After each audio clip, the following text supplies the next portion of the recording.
ચાલો ખેડૂત મિત્રો, બહુ અગત્યની વાત કરવા જઈ રહ્યો છું, જેની આપણે ઘણા દિવસથી રાહ જોતા હતા. 6 મહિનાથી એટલે ચર્ચામાં જે હતું એને પરિપત્ર બહાર પાડ્યો, રદ કર્યો, મંજૂરી ન મળી, આવો ટુકડા ધારો. અત્યારે જ્યારે આ વિડીયો બનાવી રહ્યું છું ત્યારે એટલે કે 12 ઓગસ્ટ 2026ના રોજ અત્યારે સરકારે જે છે ઘોષણા કરી છે અને પરિપત્ર જાહેર કર્યો છે. આ અધિનિયમ જે છે 1947ના જમીનના ટુકડા પડતા અટકાવવા જમીનનું એકત્રીકરણના કાયદા નીચે કલમ 5 પેટા કલમ 4માં તમામ જોગવાઈઓ અગાઉની હતી બધી રદ કરી, અગાઉના બધા પરિપત્રો રદ કર્યા અને 10 ગુઠાનો ટુકડો મંજૂર કર્યો છે. 10 ગુઠા એટલે 1012 ચોરસ મીટર જગ્યા થઈ. આનાથી ફાયદો શું થશે?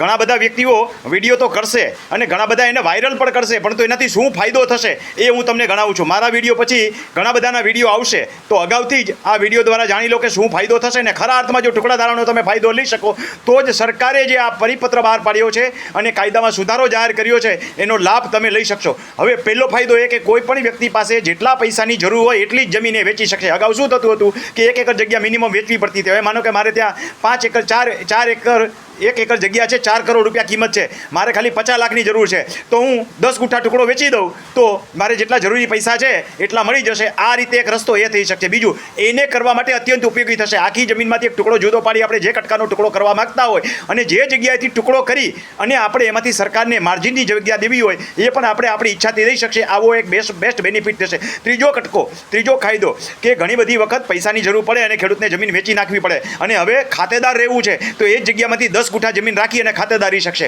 અથવા તો બીજો રસ્તો એ થઈ શકે કે મારી પાસે એટલી જ બચત છે, હવે મારે 2 વર્ષનું ખેડૂત ખાતેદાર સર્ટિફિકેટ લીધું છે, મારી પાસે જ્યાદા પૈસાની જોગવાઈ નથી, તો 10 ગુઠા જેટલી જમીન હું મારી સગવડતા પ્રમાણે લઈ અને મારા વારસદારને ખાતેદાર રાખી શકીશ. ચોથો અને પાંચમો ફાયદો એ થશે કે જ્યાં ઓછી જમીન છે એટલે કે 40 ગુઠા જમીન છે એટલે 1 એકર જગ્યા છે, હવે બાપ દાદાના 2 ભાઈઓ છે અને એના છોકરાઓ છે, ભાગ પડતા નહોતા અત્યાર સુધી, પરિણામે કોર્ટ કેસને કજિયા અને કંઈક મારામારીને ખૂન ખરાબા પણ થાય છે. આવી બધી વસ્તુઓના અંત આવશે. હવે ઘણી વખત 2 નહીં 3 પેટી છૂટી પાડવી હોય ને તોય થઈ શકશે. માનો કે 40 ગુઠા એટલે 1 એકરની અંદર 2 ભાઈ હતા તો 20 ગુઠા બેના ભાગમાં આવી, કટકો જુદો પડી ગયો. હવે એના એકના 2 છોકરા છે તો એ 10 ગુઠાથી છૂટા પાડી લીધા. હવે એના 3 છોકરા છે તો એ હવના છોકરા હવના ભેગા રહે. તો આ રીતે પણ એક પ્રમાણિક રસ્તો નીકળી શકશે. એટલે આવનારા ભવિષ્યમાં કજિયા કંકાસ અને જ્યાં આંતરિક કલેશ અને ભાઈઓના કજિયા થાય છે આવા કૌટુંબિક કલેશ પણ ઘટશે. તો ટુકડા ધારાનો અત્યારે જે સરકારે આ વિડીયો મૂકું છું ત્યારે હજી માત્ર 1 કલાક પહેલાં જે પરિપત્ર બહાર પાડી અને જાહેરાત કરી છે એનો ખરા અર્થમાં તમે કઈ રીતે લાભ લઈ શકો એ અમારા વિડીયો દ્વારા તમે જાણી શકશો.